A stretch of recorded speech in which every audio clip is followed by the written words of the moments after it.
ចាស់ថ្លៃអើយបានឃើញហើយគួរឲ្យស្នេហ៍រាំងពូផងដោយដួងខែញញឹមសំម្លេះទេនាងមេនាងឈ្មោះអី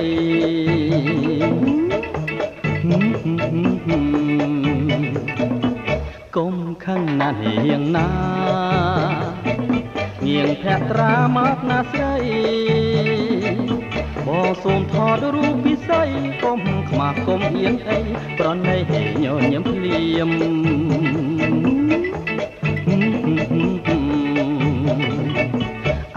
អាយ៉ាសយណាលោកអើយថតបានហើយបានពីក្រោយ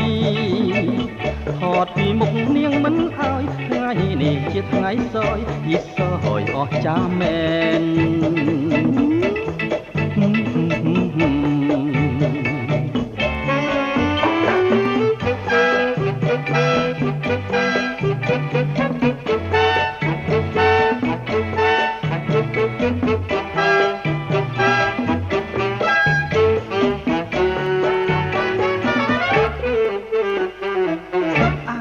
យ៉ាសយណាលោកអើយថតបានហើយបានពីក្រោយថតពីមុខនាងមិនឲ្យថ្ងៃនេះជាថ្ងៃសយយីសយអស់ចាមែន